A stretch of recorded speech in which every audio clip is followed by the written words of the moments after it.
మరి press meet ముఖ్య ఉద్దేశం ఏంటంటే గత 4-5 రోజుల నుంచి మీ అందరికీ తెలుసు జమ్మికుంట మండలం తంగుల గ్రామం శివారు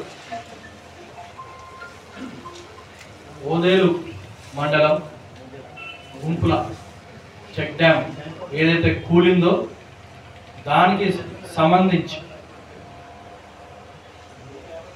ప్రజలని తప్పుదోవ పట్టేందుకు అవాస్తవాలు అబద్ధాలు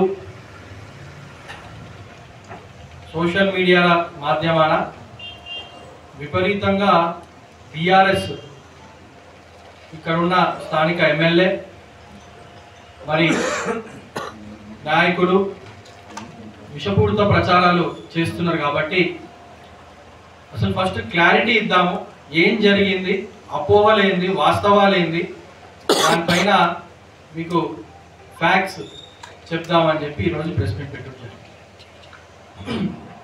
21 తారీఖు రాత్రి 22 మధ్యాహ్నం తెల్లవారుజామున ఏదైతే గుంపుల చెక్ డ్యామ్ ఉందో అది కూలిపోవడం జరిగింది.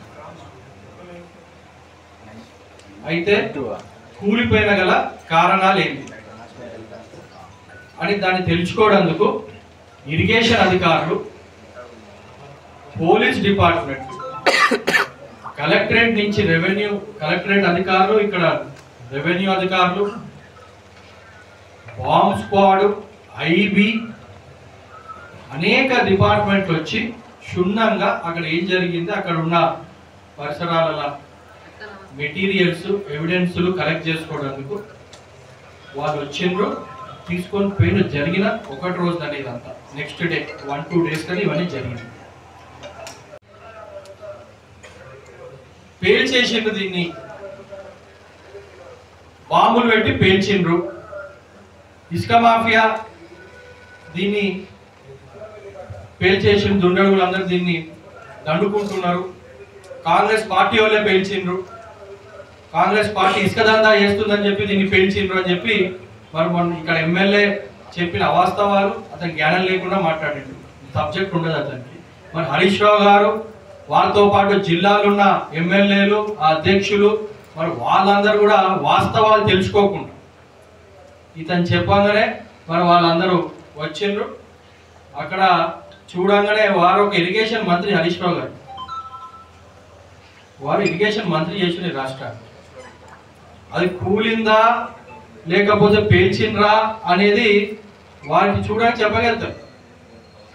అది వారు కాదు, ఎవరు ఓ సామాన్యమైన వ్యక్తి కొంచెమైనా ఐడియా ఉన్నోళ్ళు పేల్స్తే చిన్న మన ఊర్లో చిన్న పటాకా పేల్స్తేనే చెల్లాచెదరవుతుంది అంతా. అట్లాంటిది నీకు చెక్ డ్యామ్ని పేల్చాలంటే ఏ రకంగా దానికి సంబంధించి ఎక్స్ప్లోజివ్స్ వాడాలి, మరి పేలిన తర్వాత పరిసరాల ఆనవాళ్ళు ఎట్లుంటుంది, అది కూడా నీళ్లు ఉండంగా, ఇవన్నీ మరి వారు తెలుసుకోకుండా కాంగ్రెస్ పార్టీ పైన ఏదైతే వారు ఆరోపణలు చేస్తుందో దాన్ని మేము ఖండిస్తున్నాము. దీన్ని నిన్న వారు చేసిన అబద్ధాలని అవాస్తవాలని పెద్దపల్లి జిల్లా ఎమ్మెల్యే విజయ రమణారావు గారు మరి మేము అక్కడ కరీంనగర్లో ప్రెస్ మీట్లో వారు కూడా క్షుణ్ణంగా చెప్పిండ్రు, సవాల్ కూడా విసిరిండ్రు. ఏమని, కూలిందని మేము అంటున్నాం, పేల్చిండ్రని మీరు అంటున్నారు, మీరు పేల్చిండ్రని రుజువు చేయండి, నేను రాజీనామా చేస్తా అని అంటున్నాను. ఇక్కడ ఉన్న మా ఎమ్మెల్యే సవాల్ విసిరిండు. దాన్ని కౌంటర్గా మరి నిన్న ఇక్కడ ఉన్న ఎమ్మెల్యే హైదరాబాద్లో ఒక ప్రెస్ మీట్ పెట్టి ఏదో ఒక గుండురాయి చూపెట్టి, ఇగో ఇక్కడ ఎక్స్ప్లోజివ్స్ ఉన్నాయి, జెంటిన్ స్టిక్కులు పెట్టిండ్రు, ఇప్పుడు మీరు ఓడిపోయినరు. హరీష్ రావు తరఫున స్వీకారం చేసి హరీష్ రావు తరఫున ఇతను మాట్లాడుకుంటూ మేము అంగీకరిస్తున్నాం ఈ సవాల్ని, ఇగో ఇది ఒక మళ్ళీ అక్కడ కూడా అవాస్తవాలు చూపెట్టి నేను రాజీనామా చేసి మేమే గెలిచినామని చెప్పి సంకల్పం గుర్తుకుంటాను. అసలు కొంచెమైనా సబ్జెక్టు ఉందా, అసలు మాట్లాడేదానికి అర్థమవుతుందా అనేది నా ప్రశ్న ఎమ్మెల్యేకి. అదొక చెక్ డ్యామ్, అది కూలిపోయింది 7, 8, 9 బ్లాక్స్లా కాంక్రీట్ మొత్తం. నువ్వు చూపెట్టుంది ఏంది, ఒక గుండు రాయి పెట్టి ఇక ఇదే ఆధారం అని అంటున్నావు. మరి చెక్ డ్యామ్ వేల్చేటప్పుడు కాంక్రీట్లో నీకు స్టిక్కులు పెడతారా, జిల్టన్ స్టిక్కులు ఎక్స్ప్లోజివ్స్ రాయిలా పెడతారా? ఏంది అసలు నువ్వు చెప్పేదాట కొంచెమైనా వాస్తవం ఉందా, లేకపోతే కనీసం సెన్స్ ఉందా అని అడుగుతున్నా. ఇప్పుడు నేను చెప్పేది ఏంటంటే, అది పేలిందా కూల్చిండ్రా దానిపైన విశ్లేషించుడు మాత్రం మేము చేస్తున్నాం. ఎందుకంటే ఖచ్చితంగా అధికారులు ఇంకా 4-5 రోజుల FSL team, forensic team, bomb స్క్వాడ్లు వాళ్ళన్నీ తీసుకొని పోయి వాళ్ళు రిపోర్ట్ ఇస్తారు. ఫైన్, రిపోర్ట్ వచ్చిన తర్వాత మాట్లాడదాం. మీరు కరెక్టా మేము కరెక్టా అనే చెప్తాం. కానీ మెదడున్నోడు, ఎవరికైనా అక్కడ పోయి చూసి వచ్చినోడు, కొంచెమైనా బ్లాస్టింగ్ పైన అవగాహన ఉన్నోళ్ళు, కన్స్ట్రక్షన్ పైన కొంచెమైనా మినిమం నాలెడ్జ్ ఉన్నోళ్ళు అర్థమయ్యే కొన్ని అంశాలు నీకు చెప్పదలుచు. బ్లాస్టింగ్ ఎప్పుడైతే జరుగుతుందో అక్కడ జరిగిన ప్లేస్లో బ్లాకనింగ్ అవుతుంది, నల్లగా అవుతుంది. 1, 2 ఎప్పుడైతే బ్లాస్ట్ జరుగుతుందో అక్కడ ఏవైతే వాళ్ళు రాడ్లు ఉపయోగిస్తారో, మధ్యలో ఐరన్ రాడ్స్ పెడతారో అవి డైరెక్షన్ మారుతాయి కిందికి పైకి. కానీ అక్కడ ఒకటే లైన్లు ఉన్నాయి.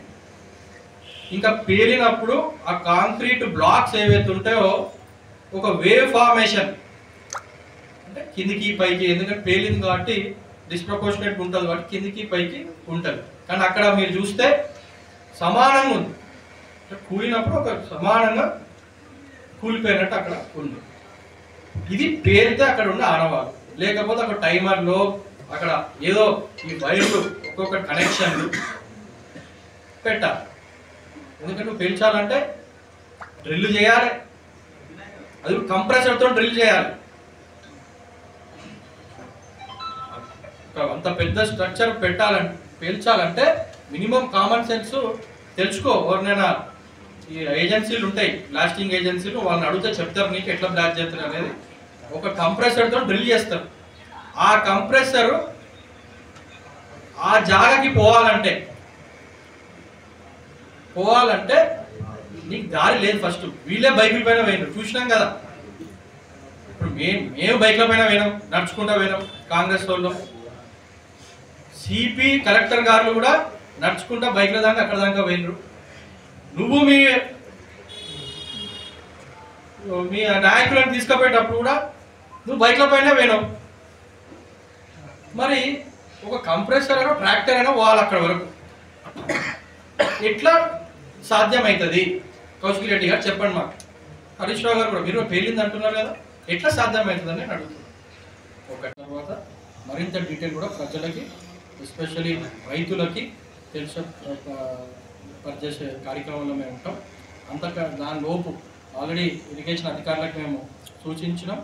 ప్లస్ మంత్రులు ఉత్తమ్ కుమార్ రెడ్డి గారు కూడా మేము రిక్వెస్ట్ చేసినాం. కాబట్టి దానికి డెవలప్మెంట్ వర్క్, ఇంకా ఏదైనా రిపేర్ వర్క్స్ కూడా ఫండ్ అలాట్ చేయాలి, ప్లస్ స్టార్ట్ చేయాలని చెప్పి కూడా మేము రిక్వెస్ట్ చేసినాం. అతి త్వరలో ఆ పనులు కూడా మేము మొదలెట్టుకుంటామని తెలియజేస్తాం.